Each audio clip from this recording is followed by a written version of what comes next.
चलिए दोस्तों, आगे के टॉपिक की ओर बढ़ते हैं। आगे का जो टॉपिक है वो है नेटवर्क डिवाइसेस। अभी जैसे कि आपने ओएसएल लेयर्स देखा।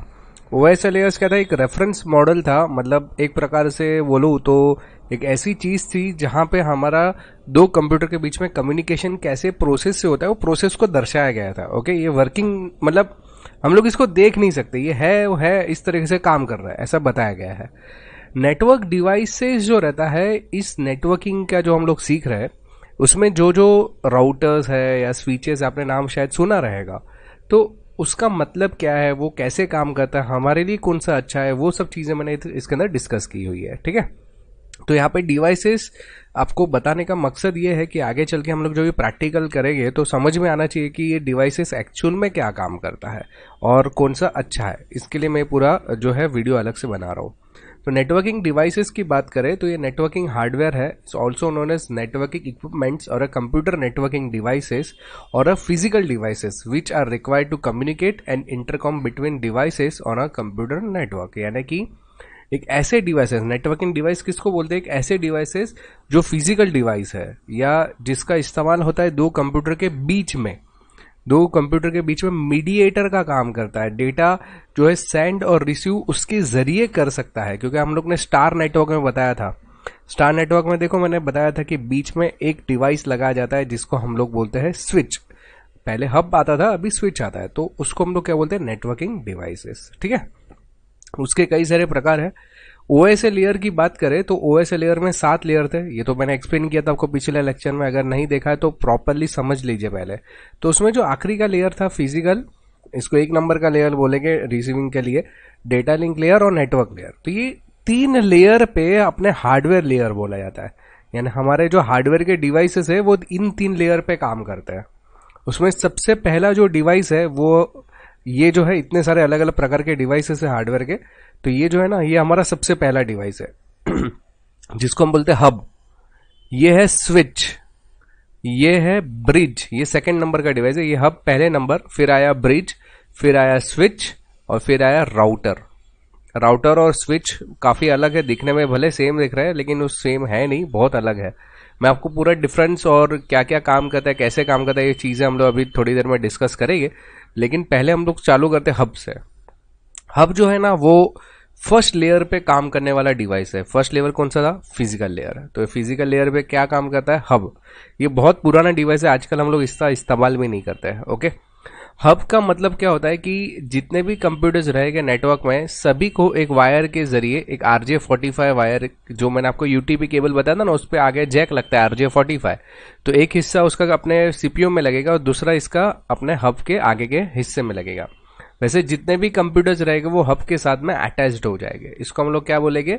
हब। ये देखो आगे अलग अलग खांचे आपको नजर आ रहे हैं, ये जहां से कंप्यूटर जो रहेगा, कंप्यूटर का एक वायर कंप्यूटर के सीपीयू में लगेगा और वहां से यहाँ पे लगेगा। तो और ये हब जो रहता है ये कम्युनिकेशन करवाने का काम करता है सभी पीसी के बीच में। लेकिन ये बहुत पुराना था, बहुत पुराना होने की वजह से ये ज्यादा काम नहीं था, ये हाफ डुप्लेक्स था। हाफ डुप्लेक्स का मतलब यूं है कि जब भी ये डेटा सेंड करता है, ये रिसीव करता है, तभी दूसरा कोई उसको डेटा सेंड नहीं कर पाएगा ना। वन वे कम्युनिकेशन था, क्योंकि जूना था, उस जमाने में इतनी टेक्नोलॉजी नहीं थी। तो वन वे कम्युनिकेशन का मतलब है अगर ये इसको डेटा सेंड कर रहा है तो तब भी ये दूसरे को डेटा सेंड नहीं कर पाएगा, नहीं ये खाली इसके पास से रिसीव कर पाएगा, सेंड नहीं कर पाएगा। One way communication. तो ये जो हब है वो वन वे कम्युनिकेशन करने का काम करता है, इसलिए हम लोग बोलते हैं उसको हाफ डुप्लेक्स। इसके बाद में can not store MAC address और आईपी एड्रेस, यानी कि इसमें कोई भी प्रकार की मेमोरी नहीं रहती है। मेमोरी ना होने के कारण अगर मान लो कि ये अगर डेटा इधर भेजना चाहता है तो इसको मालूम नहीं है कि कौन सा पीसी किधर है, वो हमेशा भूल जाता है। ये क्या करता है, जब भी जैसे ही ये डेटा इसको भेजेगा, ये ब्रॉडकास्ट है, सभी को बोलेगा भाई तेरा डेटा है क्या, तेरा डेटा है क्या, तेरा डेटा है क्या, जिसका डेटा रहेगा वो ले लो, ऐसा बोलता है। तो ये सिक्योर नहीं था, इसको ऑलवेज ब्रॉडकास्ट बोलते हैं हम लोग। यहाँ पे देख, तो यहाँ पे लिखा है ऑलवेज ब्रॉडकास्ट, यानी कि जब भी कोई भी डेटा किसी एक पर्टिकुलर कंप्यूटर के लिए भेजता है तो भी वो सबको बोलता है किसका है भाई ले लो, और जिसका रहेगा वो अपने आप ले लेगा। ओके, तो ये बहुत बड़ी दिक्कतों वाला काम है, यानी कि सभी का डेटा सभी को दे रहा है। पहले तो ये हो गया बहुत ही स्लो, उसकी वजह से क्या हो रहा है ना, इसकी स्पीड बहुत ही ज्यादा स्लो हो रही है। ओके। इसमें कोई भी प्रकार की मेमोरी नहीं होती, तो याद भी नहीं रखता कौन सा डेटा किधर गया है, कौन सा पीसी क्या है। उसको खाली लेना है डेटा और सबको दे देना का है, जो रहेगा उसका ले लेने का। मतलब यहां से लेगा डेटा को, या कोई भी भेजेगा तो लेगा और सबको बांटने का काम करेगा। ये बेसिकली हब जो रहता था ये टाइप है। इसके अंदर सिंगल कोलिजन डोमेन रहता है। कोलिजन का मतलब क्या होता है कि एक प्रकार से एग्जांपल देता हूं मैं। मान लो कि ये रूम है, ये रूम में बहुत सारे लोग बैठे हुए हैं। मान लो कि ये एक दरवाजा है और कुछ काम की वजह से एक समझो मैंने एक दूसरी जगह पे मीटिंग अरेंज किया और सबको बोला कि आ जाओ ये रूम में। तो जितने भी लोग इस रूम में बैठे हुए एक ही दरवाजे से आने की कोशिश करेंगे, करेक्ट। समझो बहुत बड़ी भागदौड़ मच गई तो क्या होगा, सभी लोग एक दरवाजे से बाहर निकल पाएगा एट ए टाइम? नहीं ना। तो एक ही रास्ता है आने और जाने के लिए, एक ही रास्ता है, उसको हम लोग क्या बोलेंगे, कोलिजन डोमेन। यानी यहां पे अगर ये डेटा सेंड करता है तो ये रिसीव नहीं कर पाएगा। एक ही सिंगल वे चल रहा है यहाँ पे। एक बार ये डेटा सेंड करेगा, फिर ये रिसीव करेगा, फिर सेंड, फिर रिसीव। सिंगल साइड कम्युनिकेशन हो रहा है, इसके लिए हम लोग क्या बोलेंगे उसको, ये जो है हमारा सिंगल कोलिजन डोमेन है। हब जो रहता है वो बहुत पुराना हो गया, इसके तो अभी कोई इस्तेमाल भी नहीं करता। लेकिन उसके प्रकार थे, दो प्रकार। एक था एक्टिव हब और एक रहता है पैसिव हब। एक्टिव हब का मतलब क्या रहता है कि उसके अंदर अलग से एक पावर सप्लाई लगाया जाता है, जिसकी वजह से समझो ये डेटा इधर से इधर आ रहा है तो वो डेटा को फिल्टर करेगा, डेटा को साफ करेगा, उसको बूस्ट करेगा, डेटा को एक तरीके से बोलेगे तो उसका सिग्नल को प्रॉपर करने का काम करता है। अगर मिसमैच हो गया, सिग्नल खराब हो गया, उसको प्रॉपर करके फिर सबको भेजने का, जो ब्रॉडकास्ट करने का काम करता है वो उसके बाद में करता है, वो एक्टिव हब।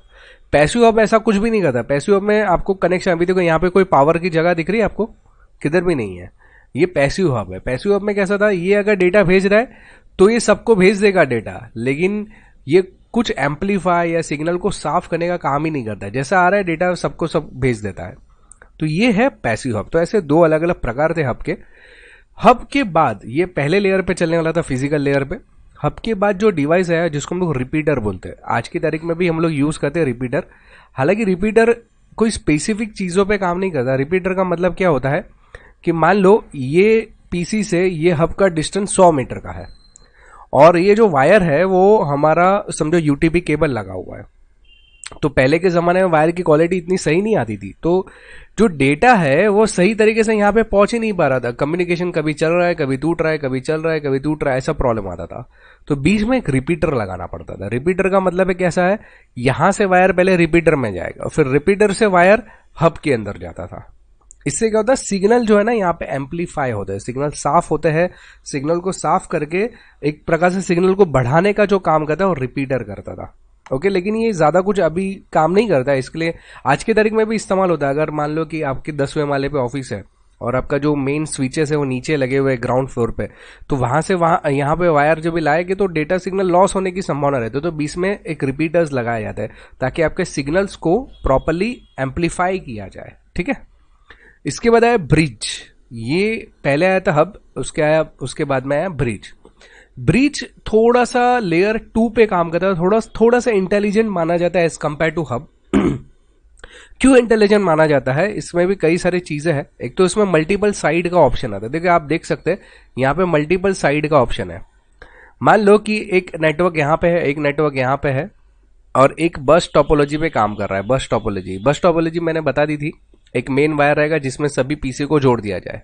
ओके, बीच में हिस्सा करके मैं यहाँ पे एक ब्रिज लगा देता हूँ। तो ब्रिज क्या काम करेगा मालूम है, यहाँ के पीसी का एक अलग नेटवर्क जनरेट करेगा और यहाँ के पीसी का एक अलग नेटवर्क जनरेट करेगा। इसका मतलब क्या हो जाएगा कि ट्रैफिक जो है ना वो डिवाइड हो जाएगा। यहाँ पे ट्रैफिक ऐसा हो जाएगा कि मान लो इसको कुछ डेटा इधर भेजना है तो सबको ये नहीं पूछेगा, वो देखेगा हाँ भाई ये इसी साइड में है तो इसी साइड में सबको पूछेगा और उधर दे देगा। ये समझो डेटा इधर भेजना चाहते किस पीसी को, तो ये इसी साइड में पूरा डेटा को बोलेगा किसका है ले लो। यहाँ पे सिग्नल को याद रखिएगा कि यहाँ पे देखो मैंने क्या बताया था, हब के अंदर वो सभी को देता है। ओके, मान लो कि 50 पीसी है तो ये डेटा अगर देना चाहते तो सभी को पूछेगा, तो इससे स्पीड क्या हो जाएगी कम। यहाँ पे 50 पीसी रहने देते हैं लेकिन बीच में हम लोग ने ब्रिज लगा दिया, 25 पीसी के बाद में एक ब्रिज लगा दिया। इससे क्या होगा कि ये जब भी पहली बार इसमें ना अंदर एक टोटल मेमोरी रहती है, उस मेमोरी के अंदर वो एक टेबल बना देता है जिस टेबल को बोलते हैं मैक एड्रेस टेबल। अभी मैक एड्रेस टेबल क्या काम करता है, मान लो कि PC1 है, PC2 है, PC3 है, PC4 है, PC5, PC6, PC7, PC8 है। ओके, तो ये 4 5 6 सॉरी 5 6 7 8 नंबर यहाँ पे, 1 2 3 4 नंबर यहाँ पे। मान लो कि PC1 कुछ डेटा जो है वो PC4 के लिए भेजना चाहता है, तो ये डेटा जो है सबसे पहले किधर जाएगा, स्विच ये ब्रिज के अंदर जाएगा। ब्रिज देखिएगा PC4 किधर है, वो एक बार पहले ब्रॉडकास्ट कर लेगा, उससे मालूम पड़ेगा कि भाई PC4 तो इधर ही है, तो बार बार इधर जाने की उसको जरूरत ही नहीं है। वो क्या करेगा, इधर के इधर डेटा भिजवा देगा PC4। वो फिर इसके इधर लिख देगा कि भाई PC4 जो है, या ये मैक एड्रेस जो है PC4 है, वो इस पोर्ट पे लगा हुआ है। फिर नेक्स्ट टाइम जब ये PC1 डेटा अगर भेजेगा ना, तो इसी साइड पे ब्रॉडकास्ट, ये पोर्ट नंबर को ही ब्रॉडकास्ट करेगा और यहाँ के यहाँ सिग्नल को घुमा देगा। यहाँ पे वो सिग्नल को नहीं भेजेगा, क्योंकि फालतू का ट्रैफिक क्यों जमा करना। लेकिन जब भी PC1 PC8 को अगर कोई डेटा भेजना चाहता है, तभी उस सिचुएशन में दोनों जगह ब्रॉडकास्ट होगा। तो यहां पे ब्रॉडकास्ट तो ऑलवेज होता ही है, लेकिन पर्टिकुलर एक साइड में होता है। यहां पे डिफरेंस है कि एक साइड, यानी कि दो अलग अलग, ऐसा समझ लो कि यहां पे एक हब है, यहां पे एक हब है, दो अलग अलग साइड में हब लगे हुए, तो पर्टिकुलर एक ही साइड में वो ब्रॉडकास्ट करेगा। ओके, पहले वो ब्रॉडकास्ट करता है, मतलब स्पेसिफिक अगर एक साइड की मैं बात करूं, तो पहली बार क्या करेगा, वो सबको पूछेगा किसका है किसका है किसका है, फिर वो यूनिकास्ट करेगा। यूनिकास्ट का मतलब क्या है, फिर एक ही साइड में वो भेजेगा, दोनों साइड पे फिर डेटा को नहीं जाने देगा। ओके, तो ये चीज होती है।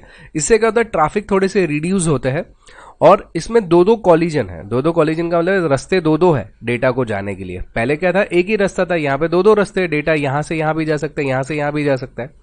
तो ये थोड़ा सा इंटेलिजेंट माना जाता है, इसलिए लेयर 2 पे काम करता है ब्रिज। हालांकि लेयर 2 पे और एक चीज जो है अभी हम लोग इस्तेमाल कर रहे हैं, वो है स्विचेस। पहले आया हब, फिर रिपीटर्स, फिर ब्रिजेस, अभी हम लोग बात कर रहे हैं स्विचेस की। ये है स्विचेस। स्विचेस में क्या होता है ना, अगर आप ध्यान से देखोगे तो यहाँ पे कई सारे ऐसे होल्स बने हुए रहते हैं, RJ45 के कनेक्टर्स बने रहते हैं। ये 4 पोर्ट का भी आता है, 8 पोर्ट का भी आता है, 16 का आता है, 24 पोर्ट का आता है। इसके अंदर भी खुद की एक मेमोरी रहती है, जिसको हम बोलते हैं CAM टेबल, यानी कि CAM मेमोरी करके एक ऑप्शन रहता है, यानी कंटेंट एड्रेसेबल मेमोरी उसका नाम है। और CA वो एक टेबल बनाता है जिसको हम लोग बोलते हैं CAM टेबल। ये क्या करता है ना, कि जब भी ये भी लेयर 2 पे ही काम करता है, तो जब भी हर कंप्यूटर लग जाता है, जब भी इसको चालू करते हैं, तो पहली बार ये खुद को ब्रॉडकास्ट करता है, खाली पहली बार। हाँ, पहली बार ब्रॉडकास्ट करने पर ये देखता है कि कौन से कंप्यूटर का मैक एड्रेस है, क्या क्या है, मतलब जितने भी कंप्यूटर जुड़े हुए हैं सभी का मैक एड्रेस लेकर अपने टेबल में फिलअप कर देगा। ओके, मतलब इस पीसी का मैक एड्रेस ले लिया, इस पीसी का मैक एड्रेस ले लिया और उस टेबल में डाल दिया। इसके बाद क्या करेगा, अगर मान लो कि ये पीसी कुछ ये पीसी पे डेटा भेजना चाहता है, तो वो सभी को ब्रॉडकास्ट नहीं करेगा। वो उसको मालूम है कि इसका मैक एड्रेस क्या है, ये कौन से पोर्ट पे लगा हुआ है, तो डायरेक्टली वो पोर्ट को ओपन कर लेगा। यानी कि यहां पे फंडा समझने की कोशिश करेंगे तो जितने भी कंप्यूटर्स है सभी के सभी को साथ में अलग अलग जोड़ा हुआ है। यानी कि ये इससे भी बातचीत कर पा रहा है, तो इन लोगों को मालूम नहीं पड़ेगा, ये इससे भी बातचीत करेगा, इससे भी बातचीत कर पाएगा, इससे भी बातचीत कर पाएगा, इससे भी। वैसे हर कोई पोर्ट हर कोई से बातचीत कर सकता है, वो भी सिक्योरली, बिना दूसरे को बताए हुए। ये उसका मेन मकसद है। जो आज हम लोग स्विचेस यूज कर रहे हैं वो इसी प्रकार की स्विचेस है, लेयर 2 डिवाइस पे चलने वाली स्विचेस है, जो कि फुल डुप्लेक्स है। फुल डुप्लेक्स यानी इसमें इनकमिंग और आउटगोइंग दोनों एक ही साथ में होता है। आप देख सकते हैं कि यहाँ पे 2 लाइट लगी हुई है, या आप देखेंगे तो आजकल स्विचेस में लाइट बंद चालू होती है। बंद चालू का मतलब है वो डेटा ले भी रहा है, रिसीव भी कर रहा है, सेंड भी कर रहा है, इसलिए हम लोग क्या बोलते हैं उसको, फुल डुप्लेक्स। कैम टेबल का मतलब तो मैंने आपको समझा दिया, एक ही टाइम जब भी चालू करते हैं तभी ब्रॉडकास्ट करता है, बाद में फिर यूनिकास्ट हो जाता है। ओके, इसकी वजह से ट्रैफिक तो बहुत स्लो हो जाता है, और खुद के हर एक पोर्ट को खुद का एक कोलिजन डोमेन रहता है। यानी कि हर पोर्ट अगर संभावित तौर पे डेटा सेंड और रिसीव कर पाता है बिना किसी को बताए, तो कोलिजन हो गया, यानी कि डेटा कभी मिसमैच होने का चांस ही नहीं होता है यहाँ पे। तो ये बहुत ही बढ़िया जो है हम लोग इस्तेमाल करते हैं, वो है स्विचेस। ओके, स्विचेस की बात आते हैं जो है राउटर। अच्छा, कुछ कुछ जो स्विचेस रहते हैं, इंटेलिजेंट स्विचेस भी रहते हैं जो लेयर 3 पे काम करते हैं, लेकिन हम लोग यहाँ पे बात कर रहे हैं राउटर की, जो लेयर 3 के ऊपर ही काम करता है। हमारा जो लेयर 3 है, मैं आपको बता दूं कि हमारा जो लेयर 3 है वो है नेटवर्क लेयर। ये देखिए, ये सबसे पहला फिजिकल लेयर पे काम किया, इसने डेटा लिंक लेयर पे काम किया, इसने नेटवर्क लेयर पे काम किया। ये जो राउटर जो है वो नेटवर्क लेयर पे काम करता है। कुछ स्विचेस भी आते हैं इंटेलिजेंट जो नेटवर्क लेयर पे काम कर सकते हैं, लेकिन वो बहुत कॉस्टली आते हैं, सिस्को के या डीलिंग के आते हैं। यहाँ पे जो मैंने बताया हम लोग जो इस्तेमाल करते हैं वो यही है आज की तारीख में। ओके, अगर मैं राउटर की बात करूं तो राउटर में भी आपके घर पे जो एंटीना वाला राउटर आता ना, वो राउटर की बात नहीं हो रही है यहाँ पे। यहाँ पे इंटेलिजेंट राउटर की बात हो रही है। इस राउटर के अंदर आपको देखने में स्विच के जैसा ही नजर आता है, लेकिन इसमें कुछ 2-3 ही खांचे रहते हैं। ओके, इसकी कीमत लगभग 1.5 से 2 लाख रुपए से शुरू होती है। इसके अंदर खुद का एक ऑपरेटिंग सिस्टम रहता है, खुद का एक सीपीयू रहता है, खुद की रैम रहती है। ये उसकी बहुत बड़ी खासियत है। इसका जो काम रहता है वो वैन डिवाइसेस के साथ में कम्युनिकेशन का है ना, कि मान लो कि आउट ऑफ इंडिया कोई डिवाइस है, अगर आपकी कोई ऑफिस है तो उधर भी एक राउटर लगा है, आपका एक राउटर लगा है, तो दोनों के बीच में कम्युनिकेशन करने का काम इसका रहता है। साथ ही साथ राउटर का जो काम है वो 2 अलग अलग नेटवर्क को मिलाने का काम करता है। मान लो आपकी स्पेसिफिक कोई एक ऑफिस है, मैं यहाँ पे एक एग्जांपल देता हूँ। मान लो कि ये ब्रिज किया पे यहाँ पे राउटर लगाया, एक आपकी ऑफिस है ए और ये दूसरी ऑफिस है, समझो एक कल्याण की ऑफिस है, भिवंडी की ऑफिस है। ओके, यहाँ पे भी एक राउटर लगाया, यहाँ पे भी एक राउटर लगाया। यहाँ पे समझो ये एरिया में मैंने आईपी एड्रेस जो दिया है 10.0.0, आईपी एड्रेस क्या है हम लोग बाद में डिस्कस करेंगे। आप ऐसा समझने की कोशिश करो कि मैंने यहाँ पे मान लो कि एक कंप्यूटर का 1 का आईपी एड्रेस दिया 10.0.0.1, यहाँ पे 10.0.0.2, 3, 4, ये 10 की सीरीज मैंने पूरी दी है। यहाँ पे मैंने सीरीज दी है 12.0.0.1, 12.0.0.2, यानी ये अलग नेटवर्क हो गया और ये अलग नेटवर्क हो गया। तो मतलब मान लो कि एक कल्याण की ऑफिस और एक भिवंडी की ऑफिस, दोनों में नेटवर्क जो है अलग अलग है। उन दोनों नेटवर्क के बीच में कम्युनिकेशन करने के लिए हमारा राउटर काम करता है।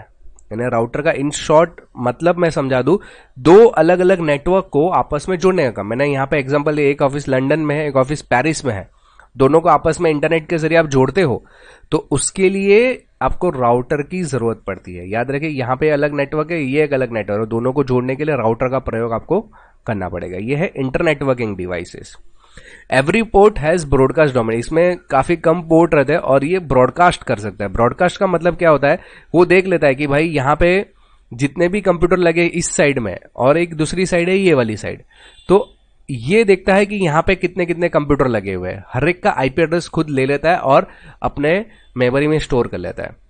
वैसे ये भी जो है जितने भी डिवाइसेस लगे सबके आईपी एड्रेस को लेकर यहाँ पे स्टोर कर लेता है।